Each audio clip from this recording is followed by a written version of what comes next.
نحمده ونصلي على رسوله الكريم اما بعد فاعوذ بالله من الشيطان الرجيم بسم الله الرحمن الرحيم الذين ينفقون اموالهم في سبيل الله ثم لا يتبعون ما انفقوا منا ولا اذى لهم اجرهم عند ربهم ولا خوف عليهم ولا هم يحزنون صدق اللہ العظیم۔ کل پچھلے سبق میں انفاق فی سبیل اللہ کی فضیلت کو بیان کیا گیا اور بتایا کہ جو لوگ اپنے مال کو اللہ کی رضا کے لیے دین کے کام میں خرچ کرتے ہیں ان کے مال کی مثال اللہ کے نزدیک اس دانے کی طرح ہے جس دانے سے 7 بالیاں نکلیں اور ہر بالی میں 100 دانے ہوں۔ اس طرح ایک دانے سے 700 دانے بن جاتے ہیں۔ اسی طرح جو شخص اپنے مال کو اللہ کی رضا کے لیے خرچ کرے گا اس کے 1 روپے کا ثواب 700 روپے تک کا پہنچ جائے گا۔ اور اتنے پر ہی بس نہیں ہے، واللہ یضاعف لمن یشاء، اللہ تعالیٰ جس کے لیے چاہتے ہیں اس سے بھی کہیں زیادہ عطا کرتے ہیں۔ وہ انسان کے اخلاص اور نیک نیتی کی بنیاد پر ہے۔ جتنے اس میں نیک نیتی پائی جائے گی اور جتنا اخلاص پایا جائے گا تو اس سے کہیں زیادہ ثواب بڑھتا چلا جائے گا۔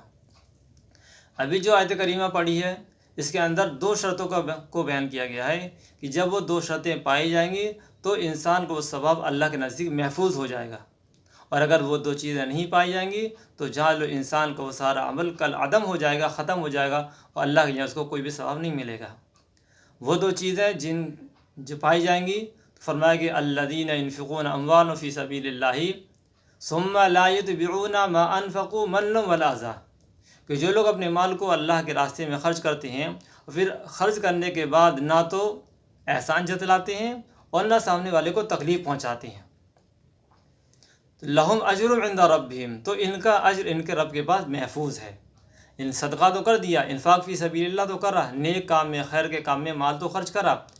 لیکن اس کے بعد اس بات کا لحاظ رکھنا ہے کہ اللہ کے یہاں تمہارا یہ ثواب اسی وقت محفوظ رہ سکتا ہے جب کہ نہ تو تم سامنے والوں کو پر احسان جتلاؤ گے اور نہ اسے کسی طریقے سے تکلیف پہنچاؤ۔ احسان جتلانا یعنی اس کو اس بات کا احساس دلانا کہ میں نے تیرے ساتھ یہ کیا، میں فلاں وقت تیرے کام آیا، میں نے تیری امداد کری، یہ احسان جتلانا۔ اور یا پھر یہ کہ اس کو تکلیف پہنچانا اس طریقے سے اب اس کو حقیر سمجھیں، اس کو حقارت کی نظروں سے دیکھیں، اس کو 4 لوگوں کے سامنے اس کو ذلیل اور رسوا کریں اس کو، یا وہ یہ چاہتا ہے کہ میری جو امداد کی گئی ہے کسی کو پتہ نہ چلے اور آپ اس کو جا کے 4 لوگوں میں بتا دیں، جس سے وہ چھپانا چاہتا ہے آپ نے اس کے سامنے ظاہر کر دیا، تو یہ اس سے اس کو تکلیف پہنچے گی۔ اور احسان جتلانے سے سارا صدقہ ختم خراب۔ اسی کو ایک شیخ سعدی رحمۃ اللہ علیہ نے ایک شعر کہا فارسی میں، جس کا اردو ترجمہ یہ ہے کہ نیکی کا درخت تو جہاں چاہے وہاں لگا، نیکی کا درخت تو جہاں چاہے وہاں لگا، اگر تو اس درخت کا پھل کھانے کی امید رکھتا ہے تو احسان جتلا کر اس کی جڑ پر آرا نہ چلا۔ یعنی اگر کسی نے ایک شخص نے ایک درخت لگایا اور پھر اس درخت کے پھل کھانے کی وہ امید بھی رکھتا ہے اور عمل یہ کہ وہ اس کے جڑ پر آرا چلا دیا، اس نے جڑ سے اس درخت کو کاٹ دیا، تو اب اس درخت سے وہ پھل کی امید رکھنا یہ بے سود اور بے فائدہ ہے۔ اسی طریقے سے کسی نے انفاق فی سبیل اللہ کرا،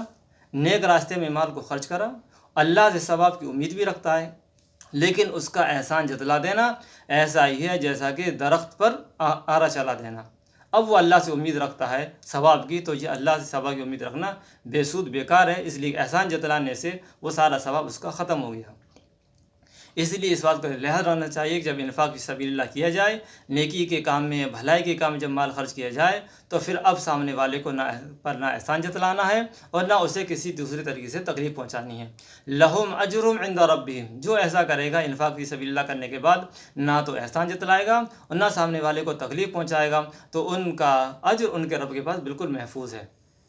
لہم اجر عند ربہم ولا خوف علیہم ولا هم یحزنون، اور کل قیامت کے دن نہ تو ان کو کوئی ڈر اور خوف ہوگا اور نہ ہی انہیں کسی بات کا غم اور فکر ہوگی۔